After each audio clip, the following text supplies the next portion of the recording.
Talk. My name is Ricardo Reese, and tonight is a special night. And we just came back. We did an episode about a week ago, and we were actually in the state of Louisiana. Well, not physically in the state of Louisiana, but we were talking to our great friend, Ricardo Davis, who's the drumline instructor for Grambling University, and that was in Louisiana. So now we've come back to the East Coast at this point in time. And this episode is a special episode because it's about the home team. And when I say the home team, I'm more or less talking about my alma mater, Virginia State University. And it is a pleasure to be talking about, my school at this point. And we've done so many episodes and got a kind of twist this evening.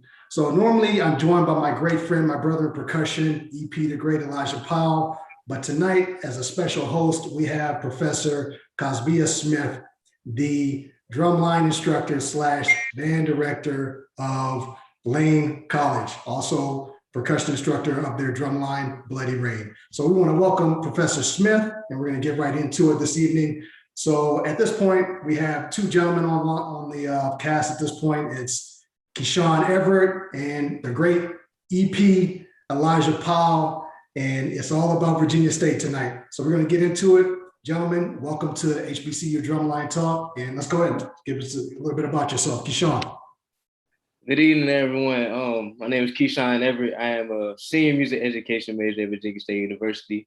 I'm the section leader here on the drumline. I have been playing with percussion since about sixth grade, and I've loved it ever since. Good evening. I'm on the other side today. From Elisha Powell, percussion instructor for Virginia State. Was assistant 2003, 2004, became head instructor and have been since 2005. Got started in percussion, when I was very, very young. We'll get into some more stuff later. That's about it for me for right now. Well, it seems crazy to be on the other side at this point in time. Just looking at my friend here as we talk about percussion this evening, specifically Virginia State's drumline. And I think about it, it's crazy, EP, you and I came in together in 1996, and it's just a pleasure to be speaking to you tonight about the growth of Virginia State's drumline as well. So you guys pretty much let us know where your journey began with percussion. So I don't think we need to go into that aspect. So Cos, I'll turn it over to you and you can take it from there. Yeah, I'm from Detroit, being from Detroit. I went to school in Tennessee. Now I'm teaching in Tennessee. And we got a different, perspective on battle, what we like to see, what we don't like to see. Can you guys tell me, what's your favorite drum battle to watch? And then why you chose that battle? Well, I think my favorite battle, okay, yes, I'm a part of it, but I would have to say the VSU and Union battle in 2019 that we had.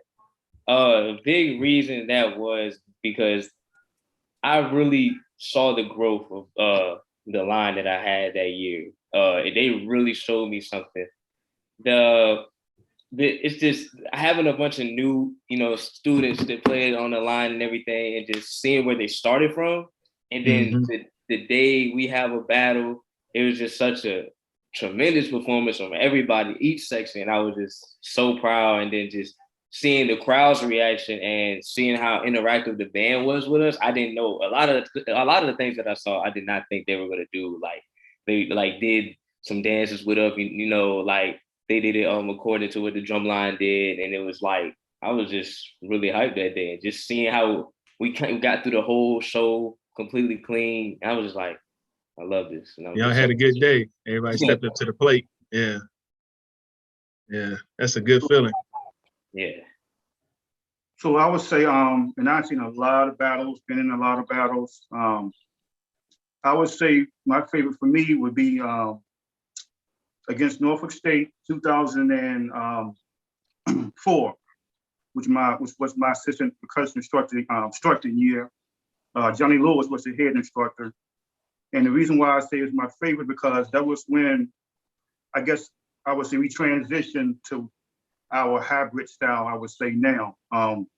Wasn't so much traditional, when we got there, Rick, I kind of, we had the same vision as we both came from, court style high school. So, we kind of, I guess opened up that stepped outside the box as far as the material, even to the drills, the drill we did for the particular battle.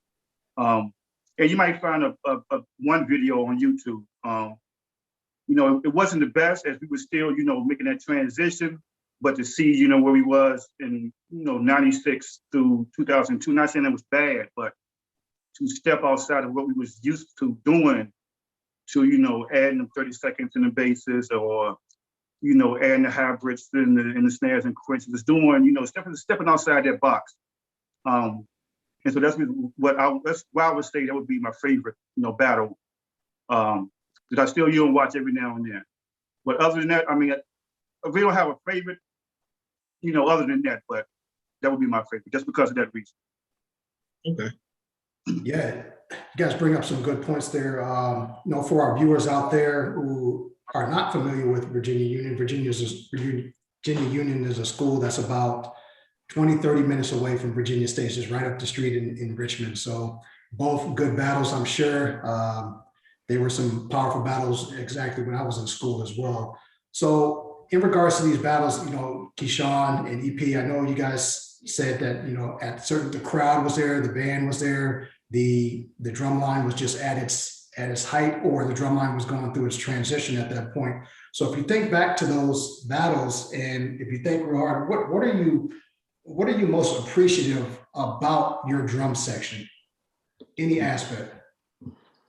If I had to say what I appreciate the most, it's really the energy that we bring. Like, even when I first started to really get serious about drumline, it was like because I saw VSU. I saw the VSU Norfolk battle, as 2016. I never really experienced too many college lines until then. So when I'm looking at other lines now, it was kind of boring. It wasn't enough energy for me. But as soon as I saw the tunnel coming in, I was like, okay, they're playing the Cadence Booty music. And, I was just really enjoying how they're just getting into it. I was just like, I like how this sound. Like, it just sounds fun. Like, it sounds energetic. And just seeing how the crowd is reacting, I'm like, we had a whole nother stadium. And I see everybody in there just bobbing their heads and everything. I just love, like, that's really one of the main things, and like how the music sounds is just very creative. So I can say the energy and the creativity is what I really love. That's good, man. That's good. Thank you. Good. Yeah. So I would say the most, appreciative I am, well, first I would say, my section leaders, being able to, not be there for, whatever reason, and still having them to step up and get things done when I'm not there. Still have to, guide them in the right direction, but being able to, miss a practice, here and there, and stuff still get accomplished. Especially, my current section leader now, Keshawn, he gets things done, when I'm not there. As I don't live near Virginia State, I live about 30 minutes away, but it's been appreciative of him, and also the guys, that's, not the captains, but just in the line, they still doing what they're supposed to be doing, like I said, when I'm not there. I know, some people might think, when the instructor's not there, all HELL is gonna break loose. Guys can do what they want to do, but not all schools. But I feel, the guys I have, the captain, co-captains, the regular students, when I'm not there, they get things done. I'm very appreciative. Also, I'm appreciative of them buying into the system, and I'm talking about the past line. When me and Johnny decided to make that transition into the hybrid, what I call hybrid, section. They bought into it. You had a couple, we sound like, the white schools, that was said, in the beginning. But as time went on, they start buying into it. They start saying, okay, we can still play like that, but we still keeping, our culture, the HBCU style. So those two are the things I'm most appreciative, them buying into the system, and, everybody doing what he's supposed to be doing when I'm not able to be Man, that is crucial. That buy-in is crucial. A a lot of people ask me, and I think when we talked on the last podcast, it was, you know, the drum section, how did I get them there so fast? They all bought in fast. Like they was bought in from day one. So that buy-in is crucial. So I know as the band director, when I'm selecting leadership, first thing I'm looking at, whether they realize it or not, is, did you buy in yet? How long have you bought in? Yeah. So when I know some people are chosen for leadership positions, and then some people want to become leaders. You know, when did you realize you wanted to be the captain? And for you, Mr. Powell, when did you realize you wanted to be the instructor? Gotcha. You want to go first, Key? Sure. I really, to be honest, I thought about it before I even stepped on the campus. My whole goal was to become a section leader here and just put it in my image the way I can see the potential of this line to get to the max. Like before I came here, like I said in 2016, when I saw the battle Norfolk, I looked at it and I was like, I wanna be the person that counts off that drum line one day and just click and just to see it actually come true, you know, it really makes me happy because I really just put the things that's in my head and applied it to the line, and then just seeing the outcome of everything is like, I'm like, oh, I'm really doing a good thing here. And I just hope that everybody can get on that same mindset that you really got to do it for other people sometimes, and not just you. Like, it's not just about your hands. It's like, you want to see something grow. You want to see a difference being made to an organization like this. And me being able to do that, and with help from other people, you know, like E and some people like Dre, you know, like I've had a lot of help, and I just really appreciate it. No, let me ask a question, Keshawn. When exactly did you become captain of the Drumline? I became captain in 2019. Yeah, that was around the time. Yeah, 2019. Okay, good. So that's good, man. Good information. Thank you. So in my instance, well, I would go back, you know, to when I marched.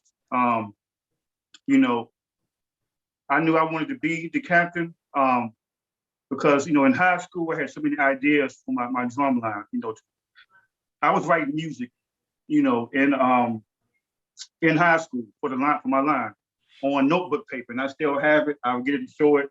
But you know, notebook paper and pen, pencil, writing out warm-ups. You know, I don't know how they sound. I never brought them out, but I knew I had ideas, and you know, that's why, you know, once I got to Virginia State, I was like, yeah, I need to you know, go ahead, you know, get this captain position so I can start, you know,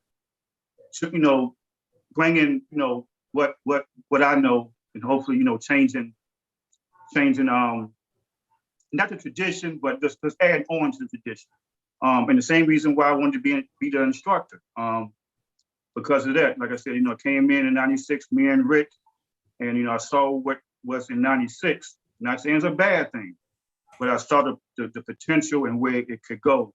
And I knew, you know, I wouldn't be able to do it, you know, once I finished school if I wasn't, you know, the instructor. So yeah, it just me wanting to, you know, continue to grow, you know, stepping outside that box and, you know, getting our name out there for a little Division II school.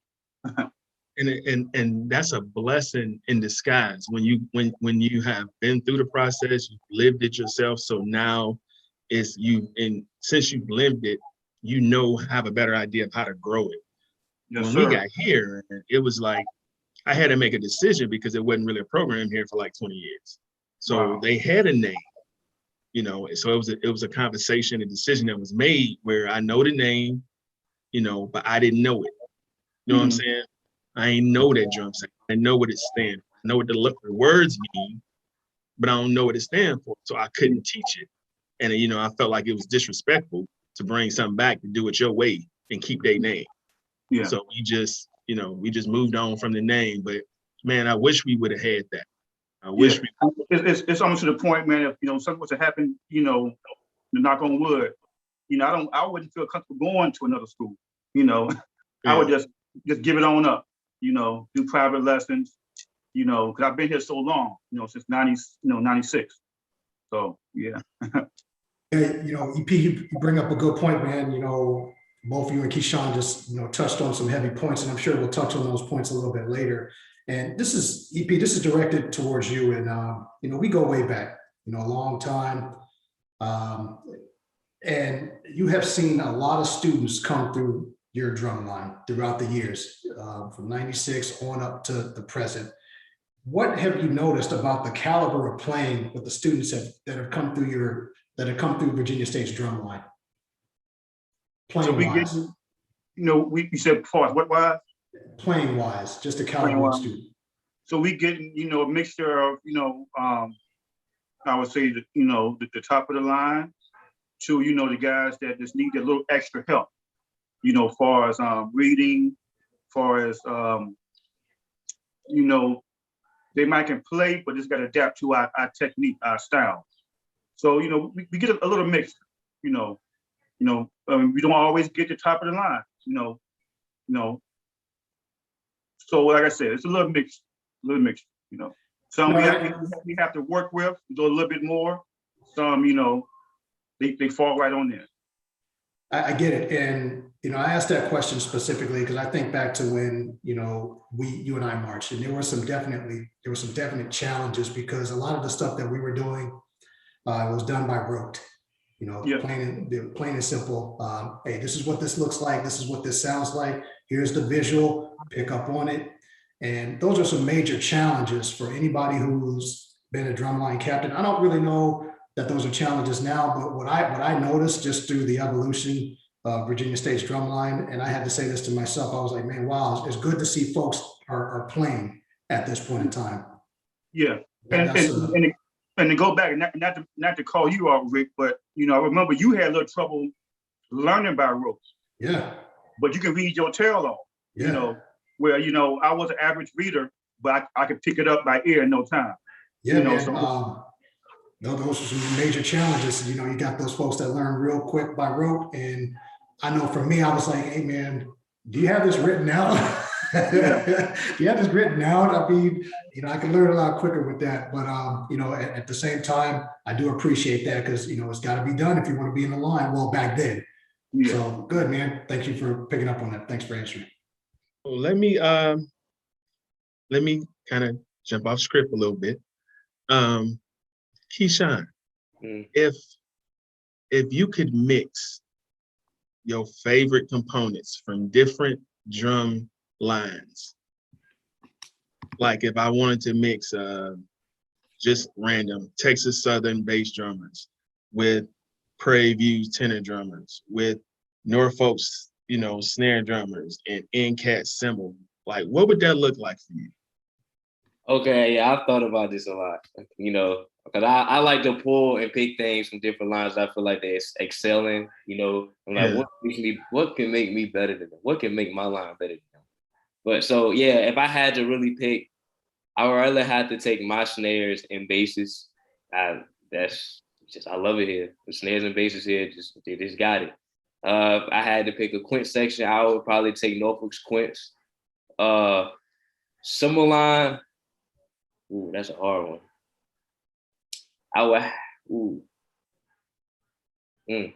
Either I want to give it a Lane. I kind of do want to give it a Lane. I kind of do a little bit. I do.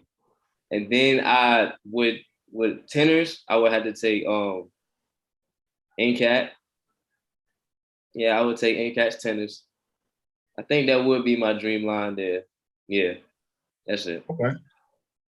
What about you? So are we including our line or leave our line out? You can, however you want to do it. I'll make it fun for you. So snare line start off, and not just because you are on here, but I would take, you know, the line that you brought to us as my snare line. But I would use Bethune-Cookman's attachments, tambourine, cowbell. I love it. All the accessories. Yeah. Quints, Norfolk, single tenor, A&T. And I still say to the day, that's about the best tenor line just because I guess that's swag in the groove. But anyway, bassist, you know, of course I'm going with the home team, but you know, I'm not going to say nothing about that, guys. I would go with and just because they similar to what we do, no, you know, bass line. Cymbals, I would say Prairie, between Prairie View and you guys. Okay. Yeah. Yeah. Still a Y'all nice done put little some line heat there. together. Yeah. Nice little heat there. Yeah. So yeah, so just jumping right back into it. So we had a little challenge there in regards to mixing and matching drum lines and everything. So let me just ask this question. This is for Keshawn and EP. You think back to when you first saw Virginia State. What was it that attracted you to Virginia State's drumline? I would really say, like, I say the creativity and energy and the ability to combine like HBCU style performing and like a court style approach to playing. Like, we can play the hard material, but we can still make it entertaining for the crowd, for every crowd, you know, because a lot of times people just like to, like, lines like to just please one side, you know, like if you have the lines that just chop, then you have the lines that just, you know, dance and do twos and fours the whole time. But what made us stand out, we do both. We do the good mixture, you know, like even just picking what we battle with is like, we're trying to make sure that everyone is pleased. Like, I like to think of it as performing for the blind and deaf. That's, someone told me that a while ago, and I've never forgot it ever since that day. I never forgot that. Always perform for the blind and deaf. And that's how you get it done. Good point. Thank you. Okay, so what attracted me to VSU Drumline? Yeah, man. What attracted you? All right, so I'm gonna go back. I guess a little bit of history about myself. So, you know, I came from a Clarkstown high school. My brother went to Virginia State. You know, he was, you know, a little older than me. So, you know, to be honest, I had never seen Virginia State. You know, in high school, you know, I knew I wanted to go to HBCU or study in music. You know, it was Hampton, it was Norfolk State, it was Virginia State. It was a school of music in Shenandoah, Virginia. But the thing is, I never seen no marching band, because where I'm from, Danville, Virginia, out in the country, you know, only bands I seen was on TV, which would be Grambling and Southern, when they would play Thanksgiving, I think, weekend. They broadcasted on TV. Classic. Other than that, I never did see no HBCU. So, you know, it wasn't because of the drum lines, the reason why I chose Virginia State. You know, the reason why I chose Virginia State, because like I said, my brother went there, and I came down a year before my freshman year just to spend a weekend with him. And you know, he's one of my brothers, a Phi Beta Sigma. You know, so spending time with them guys, you know, that's what got me to Virginia State. So to be honest, it wasn't the band, it wasn't the drum line. I know I wanted to do music and major in music, but to be honest, it wasn't. You know, I had never seen them. You know, I had never been to a game, nothing. So it wasn't, you know, the drum line would attract me to VSU. It was the Sigmas, Blue Phi. Okay. Well, let me recap here. My story is a little bit different. I saw the drum line and I said, "Oh, I'll be there. I'll deal with the class stuff after. I'll be there next semester. The classwork comes. Everything is after that." But that's good, man. Thanks, Matt. So another question. So I'm thinking, when Lane came to Virginia that weekend, that was my first time like going to Virginia. I drove through Virginia, flew through Virginia, but I never, you know, actually did anything there. That night when we came on that Friday night, what is your biggest takeaway, Keshawn, from that battle between Virginia State and Lane? I'm gonna tell you this. I learned about crowd pleasing. I learned you can't please everyone all the time. Opinions are everywhere, and I think listening to every single one is what gets lines confused and how to actually accomplish the goal. You have the side like us that we played for years, and we can actually tell when someone is playing like some difficult things or choppy things. So we enjoy that. But you have the other side that doesn't understand, and all they just understand the basic rhythm, the 2 and 4, the snare and the bass, and the little bongo kind of feel with the quints. And so they're looking for more of a visual and entertaining for them. So what I get from this is to play, like I said before, it's like playing right for the deaf, blind and deaf.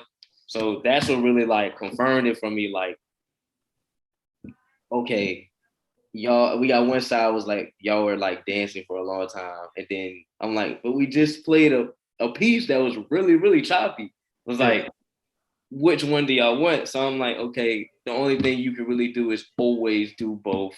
And that's what I really got from it. And I really enjoyed that battle. One of the things that as a percussion instructor that I'd use to my advantage is the crowd. I know the crowd don't know what I know. Right. You know what I'm saying? I know they know. 9 times out of 10, if there's 1,000 people in the crowd, maybe 15 of them is percussionists, maybe, you know. So I use it to my advantage. You know what I'm saying? And you're right. We don't listen. I could tell you now, we don't listen to anybody.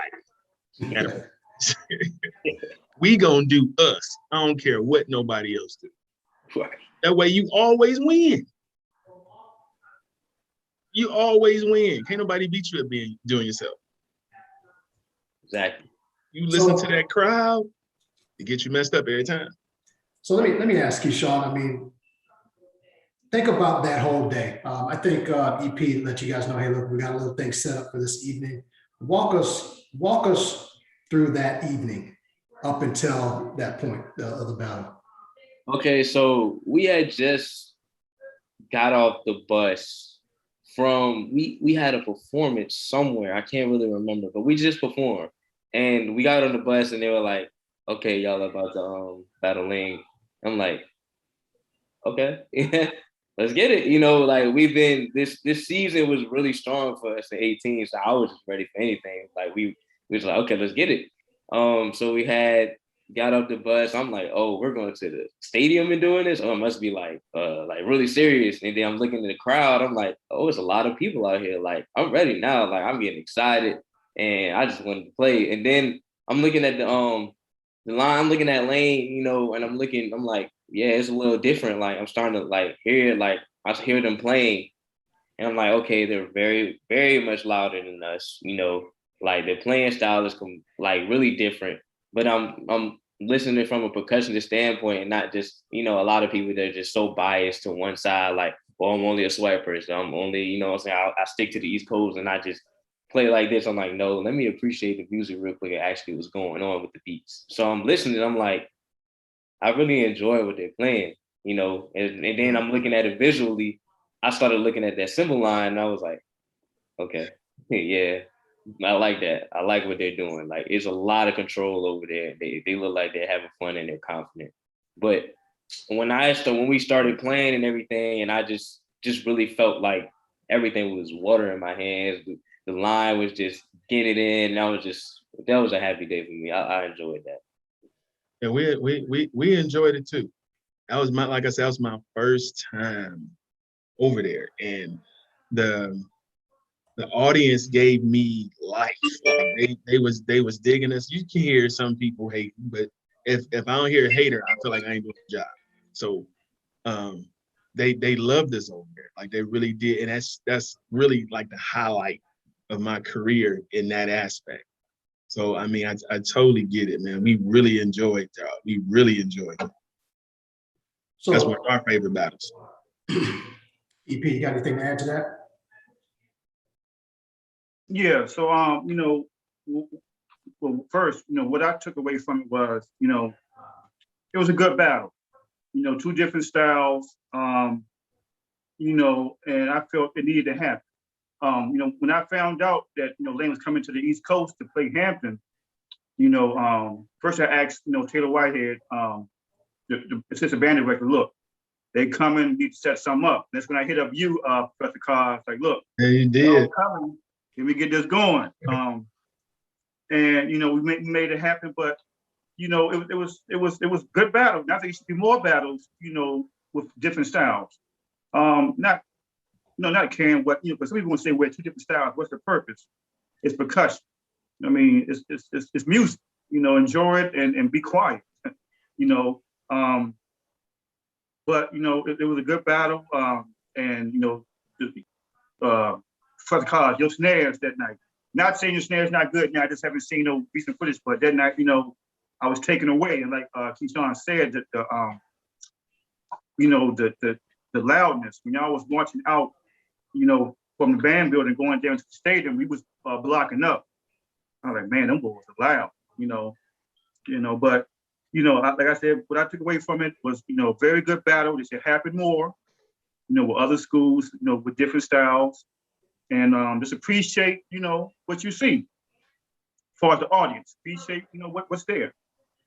I mean, I totally, definitely need to put, you know, different styles, contrasting styles in front of each other. They do it in basketball. They do it in football. Like, it's no different.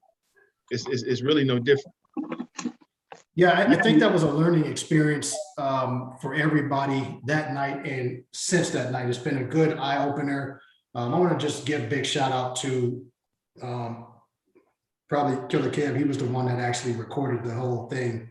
And the video on that really helped that out because it was crystal clear. You could hear everything.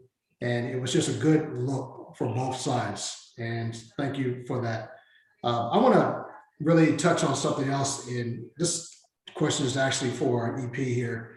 Elijah, you mentioned something earlier back in 2004. And I just want to go back to even when you and I marched. When did you realize that you had to take Virginia State University's drumline in a different direction? You see, and this the funny thing, it wasn't that I felt I needed to. It was like, you know, and I'm a big DCI fan, you know, everybody who knows me know that, you know, it wasn't that I felt we needed to go, you know, a different direction or whatever. It was like, man, I love what they do, you know, as far as the material, how they sound, you know, why can't, you know, my guys play that? You know, I want to hear that, the 32nd in the basses, the splits, you know, the quints doing sweeps and doing stuff, the snares playing, you know, something other than paradiddles, double paradiddles, you know, 5-stroke slams, you know, why can't, you know, we do that? So it wasn't more the fact that I wanted, you know, to, you know, steer from what was. It was, you know, man, you know, I got some ideas, you know, I think we can, you know, I know we can do that, just like they are doing, DCI, you know, or PWIs or whatever. So yeah, to answer the question, it wasn't that I felt we needed to go that direction. It was more so, I wanted to hear us playing that stuff too. You know. Yeah, I asked that question because one thing that we talked about earlier is the big word. Everyone on this cast right now, we all know about traditions, right? We all know that there are some folks out there that say, hey, look, you know, this is tradition.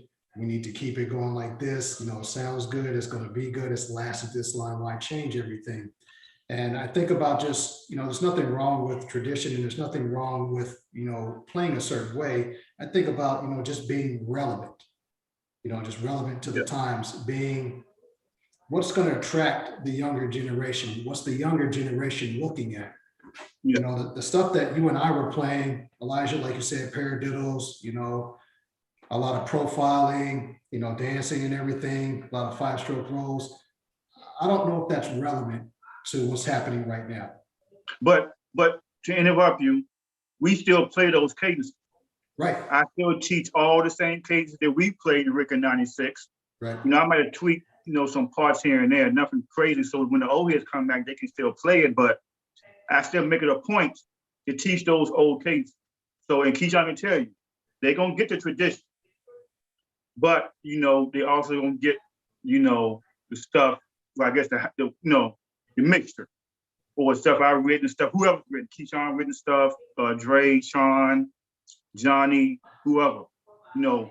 But they always get every line, gets the tradition cadences, the number cadences, you know, and then the thumb, pinky, X, middle finger, all that, which is the stuff we played, but they're also gonna learn, you know, the new stuff also. So I don't just kick the tradition stuff to the, you know, to the side, because you still need, you know, to have that tradition, you know, from the school. So, you know, my thing is, you know, and just for any, I guess, future instructor or whatever, you know, you don't have to kick a tradition to the side.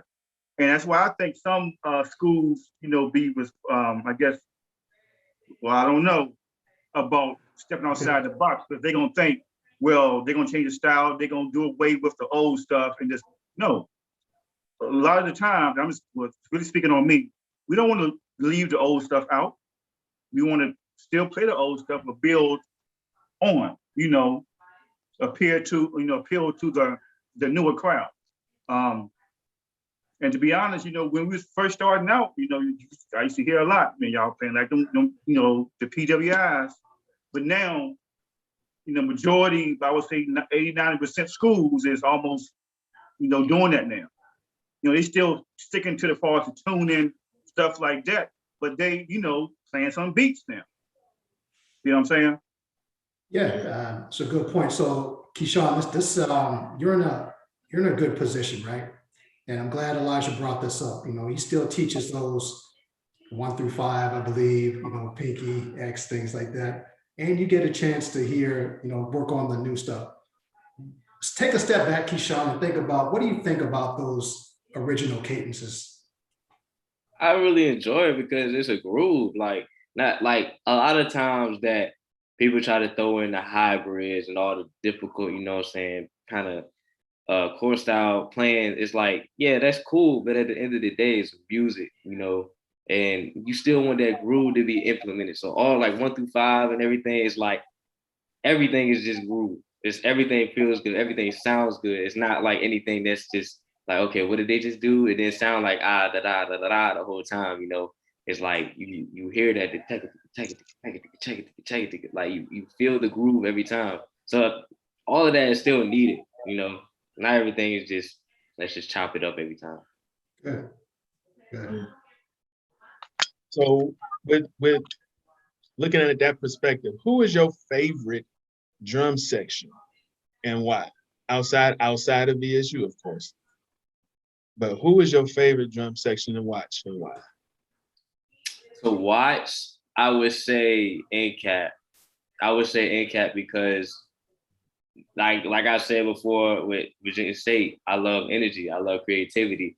And they are really geared to performance-wise. They are geared to please the crowd a lot, you know, and then just when I see their snares play, that's when I see the chops come out. Like the other sections a little less, but when I see the snares come out and play, you know what I'm saying, they playing something, then I still feel that groove and I'm entertained by their movements, their dances and everything. Yeah, they definitely are entertaining. They will put on a show. Well, you know, I'm gonna say I have more than one. A&T being, you know, one, because you know they're going to, like you're saying, they're gonna play some beats. They're gonna also, you know, give you the dances, the you know, the visuals, and you know, just that swag. So they got a mixture. You know, they are a good hybrid line. Now I would love to hear them with, you know, with the straight tonals, which they do, but you know, tune them basses up. I would love to hear that.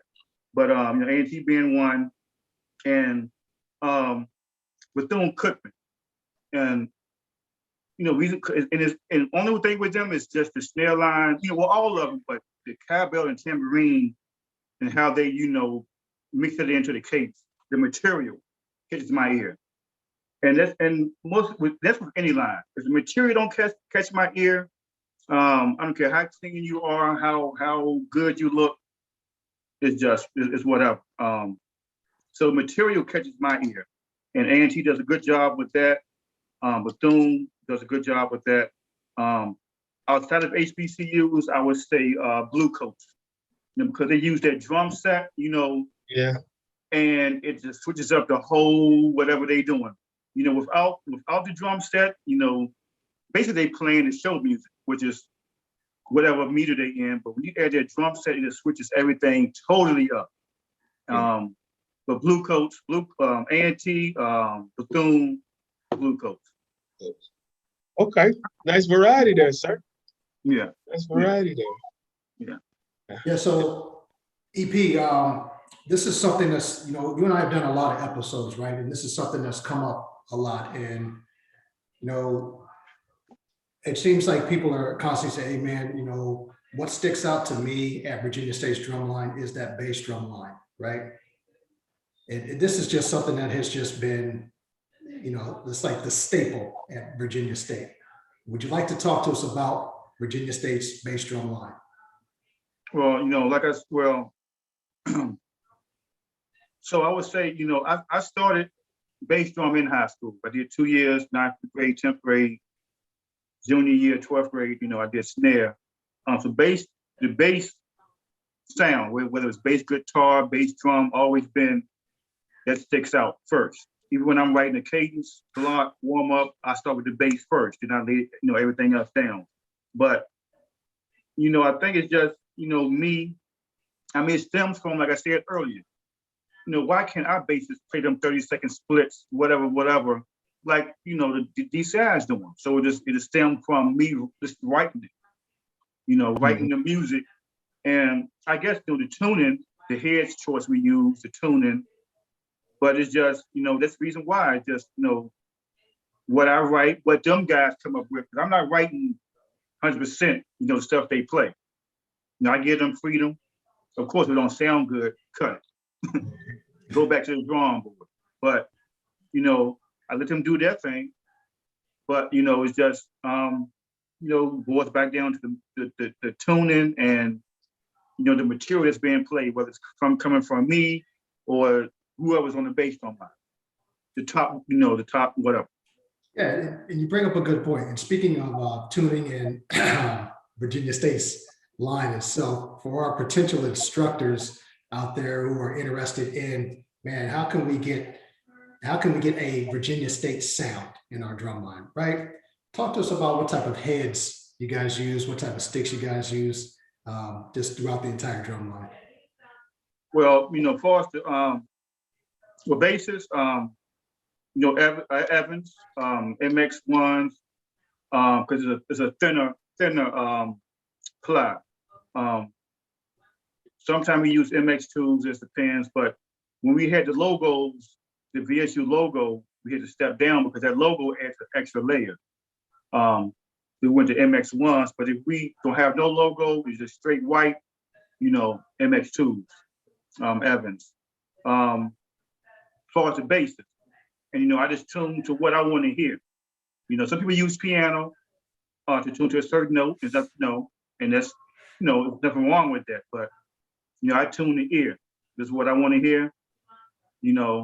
Just line them up and do what I do. Cool. What about the snares? Snares, we go back and forth. Keshawn, what kind did we lose last year? We go back and forth trying different things.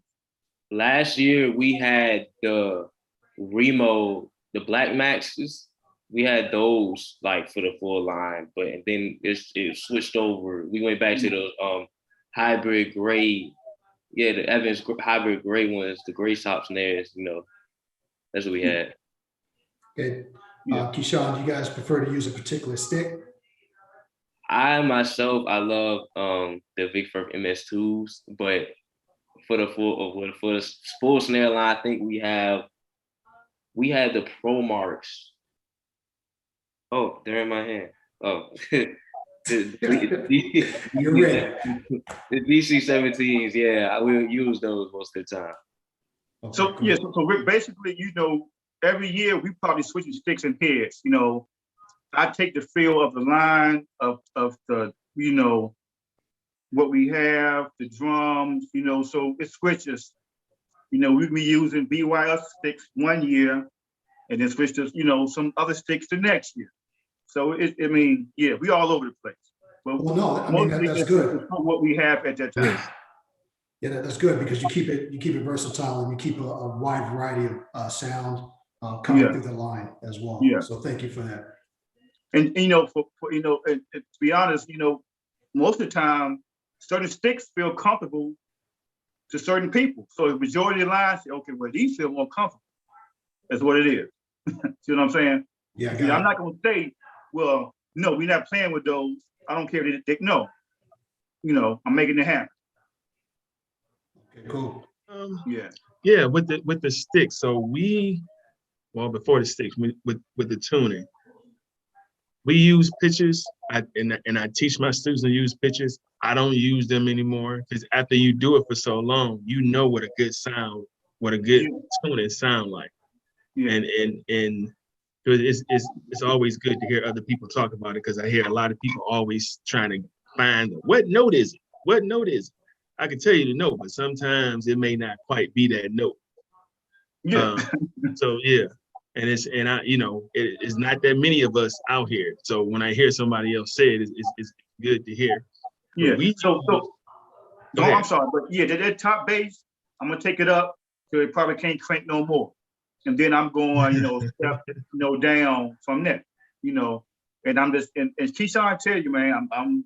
It takes me a good little while, to get it going, but yeah, it's what I want to hear, and I guess it works because the crowd love it, whatever. But I didn't mean to cut you off. I'm sorry. Go ahead. No, I mean, no, that's good because I'm here to learn. Yeah. I'm here to learn about Virginia State. I've been watching y'all for years. Been watching y'all for years, man. I've been actually Hampton is what pulled me to watching the schools in Virginia. My ninth grade year in high school, they came to my high school. Sticky situation had came, and that's what started me looking at college sections. So, again, this was 1991. So it was a long time ago. So when I got a chance to go to Hampton, in my head, I'm like, man, I gotta, I gotta do my research. I gotta this, that, and the other. But with the sticks, we typically use the same, but I change the tape if I want to change the sound. Ah. What about that? I'm learning something new right now. What you mean by Sticks up? So we use, because I'm a huge fan, Johnny Lee Lang sticks. Yeah. For snares, we'll use that. And some they're a little bit light. They feel light, but they feel great in the hands. Like they the type of stick that you don't want to put down. Mm-hmm. If you pick them up, you want to keep them in your hand. Even if I ain't practicing, I just want to keep them in my hand. Yeah. And like of course, when you try to get, this is what we gonna use. I took the wrong approach. I should have said, hey, try these out, see what you think. But so when I took the wrong approach, I had to alter the sound of this, not alter the sound, I had to alter the stick because they was just going say no just because. So I put 2 layers of tape on it and gave them the same stick, didn't tell them. They loved it. Ah, okay. But it was too heavy for me. So I had a conversation with the section leader and was like, hey, take one of them layers off. Yeah. So that's when I learned that trick. But then I also learned that if I you don't have to take the whole stick the same way. Once you put that first foundation on there, you can swirl it around to lighten it up too, to not put so much weight on it. Yeah. So you can do those type of things to change the weight of the stick. So we started using that, started on snare. Now I'm using that on tenor. You know what I'm saying? Okay. Now I'm using it on bass. So, I do those type of things because I want that aggressive, heavy sound. Yeah. I want that aggressive. Yeah, we do tape our snares. We don't tape our quints and basses. We used to. Like it depends on the year and the sticks we use, but yeah, we usually don't take the basses and quint stick. But we definitely do tape the snares. Yeah. It's good, man. Good information. So, Keshawn, here's one for you. Ready? Mm-hmm. So let's take a step back, right? I come to you, I'm a high school student, right? And I'm saying, hey man, I really like Virginia State's Drumline. Who's your percussion instructor? Tell me about him. I would Uh-oh. say this.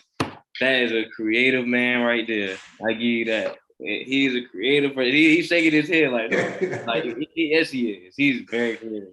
If you listen to anything he's written, it's like it's something that you will never think of. Like it's like, what made you think of this? I think that a lot of times when I'm reading his views, I'm like, what were you doing that just gave you this inspiration to put these notes on this paper and said, oh yeah, this is it. Like, and it really is it. It's like, it's very creative for me and it's energetic most of the time, and like he can write anything. He's a very nice person. He cares about everyone on the line. He always looking for the best for everyone. And I really appreciate you. So that's one thing. That's something I can say to a freshman if he coming in, Well, there you have it, folks. There it is for your incoming freshman. Virginia State might be the place for you. And speaking of creativity, EP, that's something that I often hear about as well. How you write is so creative. Just talk to us about your percussive background. Well, when I first got started, my parents bought me a Smurf drum set, when I was young. And probably for the young cats, they probably know who the Smurfs are. The old guys know, but it was a cartoon. Anyway, it was Smurf drum set. So, I would play that. I was really young, 6, 7 years old, but I remember having it. But I used to go with my mom. I was very, very heavy into church. Going every Sunday, going to the choir rehearsal with my mom, because she sung in the choir. But I used to always watch the drummer. And we had a percussionist that played, but he played rototoms. And he actually wants to be at Johnson C. Smith, older guy. But anyway, so watching them, so I didn't actually join band until middle school. Middle school, started learning how to read, 6th grade. I learned how to read till 6th grade, started reading notes, started learning, whatever. I could always, play with my hands. That was one thing, play with my hands, So doing that, going to high school, started, marching drumline, and being concert band also. But in high school, and like I said earlier, I started 2 years of bass, and my junior year, senior year was snare. But in the midst of high school, I got introduced. Well, let me go back. I was heavy into drum set when I was going with my mom to church. I was, heavy playing. I'm not saying I was the best, but I was learning, I was playing. When I got to high school, I got introduced to a West African dance ensemble, a guy named Fred Motley, out of Danville, Virginia. And, so it was some dancers and some drummers. We used to wear the African attire with the djembes, with the bells and all that stuff. And one of the guys quit and needed a drummer. My mom introduced me to him. I auditioned, and that's where I guess the word percussion in me happened. As I used to always beat on tables at school, at cafeteria, when guys used to rap. I'm giving them a good little beat, but the word percussion side and hearing the other beats, that started in high school. And, until now, I still play percussion. That's my major instrument. And I still dib and dab on the, snare, quince bass, all that stuff. But the congas and world percussion, that's my thing. So that's where I guess more the creativity come from, is hearing them other world beats, the Latin, salsa, merengue, everything. So yeah, that's where it started. It started with me joining that dance ensemble and really get into the 12/8, 6/8, the African rhythms. That's where it started. Yeah, man, You got videos of you dancing? I didn't dance. I played the drum. That was it. Okay, cool, man. So, just to let you know as a compliment, and you can tell with the writing, there's some different things happening there for somebody who's amongst the craft. And when I say amongst the craft, we're talking about percussion as well. You can just really hear some different intricate things happening in that. So folks, we're about to close it on out. And I just want to say before we do, it's bonus time. And we all know what that is for those that's seen our episodes or watched numerous other episodes. So got a quick question for you, Keshawn. Step out of Virginia State real quick. And you're graduating. If you can get your hands on any HBCU drumline outside of Virginia State, outside of the CIAA, and you have 30 days to just take this drumline over to do what you want, you have free reign, who would it be and why? Outside of HBCU, or you said in HBCU? Outside of your CIAA, outside of the CIAA, but it's an HBCU drumline though. Okay, I would take Norfolk and turn them into something different. You know, like I want to keep their tradition, you know, everything, but I feel like that if they have more energy to, you know what I'm saying, like to have our dancing, you know, just things like that, just to put up more of a show, I think they would be something different if they did. So if I really brought my ideas to the table over there, just give me a month with them and they do exactly what I'm telling them, you know, it'll be different. Yeah, different scene, huh? Yeah, very different. Okay. Yeah. Well, EP, what about you? Well, you know, and it's not just because Cos is on here, but the line that came to Virginia State, you know, that snare line really stick out to me. And I said it before to him, you know, and everywhere else on other casts, but, you know, I would take, you know, I would, you know, and just to add my flavor for as, you know, the tonal basis, you know, different stuff, different, you know, rhythms, I would say Lane College, you know. So if you had 30 days. 30 days, man, I'll come for Come free. on. Come on, Elijah, come on. But look, I'm bringing tonal basis now. Yeah, I mean, I say I marched tonals in high school. And I lied to get in the drum section. Started on cymbals, then she threw me on bass. I was on the 22, then I went to the 24, and I went to the 26. So I played tonals, and then I was at Alcorn too. So I know how to use them. Okay. I just. All right, now I come out there for free. I just need a place to stay. Come on. So we got Lane and we got Norfolk making some changes. So now's the time. And before we end at this point in time, Keshawn, where are your drumsticks? You got to show us something. Oh, he's ready. He's ready. What you got for us? All right, let me see if I can get it right. All right, see if I got some room. Let me back up. All right, there we go. See what I should play for y'all.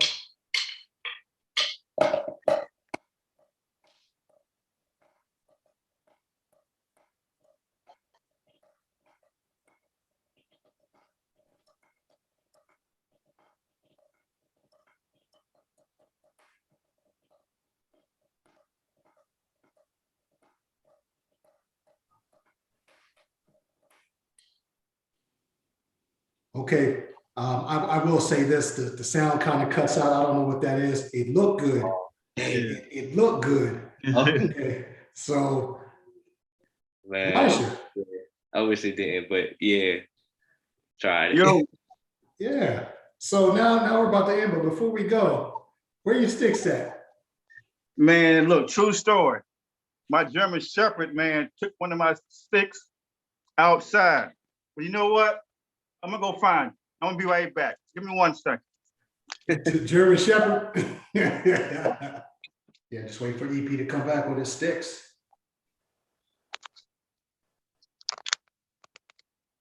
Oh, wait a minute, he's got them.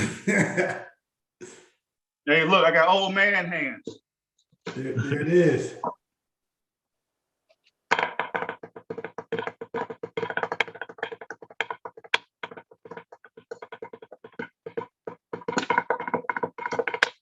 Wait a minute, what was that? You still got it, man. You still got it. You still got it, man. I can't even do that. I can't do. I know I've been trying to do that for a long time. I just cannot even do it. You still got it. You still got it. Listen, I know, and you still got it. And so this has been truly a treat for us. We're coming ready to come to a close, everybody. I did want to say Professor Cozbia Smith from coming on. He's our guest host and everything, coming on to talk with us as well. And Keshawn and EP the Great, man, this has been just a pleasure to talk about the home team, Virginia State. And before we go, Professor Smith, did you have anything that you'd like to say to us? No, I definitely enjoy your podcast. I follow. I enjoy talking to you guys, good cats. You know what I'm saying? Just good cats, man, with a wealth of knowledge. I love it. I'm looking forward to the next time. Maybe we can come up with another reason to have this conversation with different folk. Like, I'm with it. Yeah. I am with it.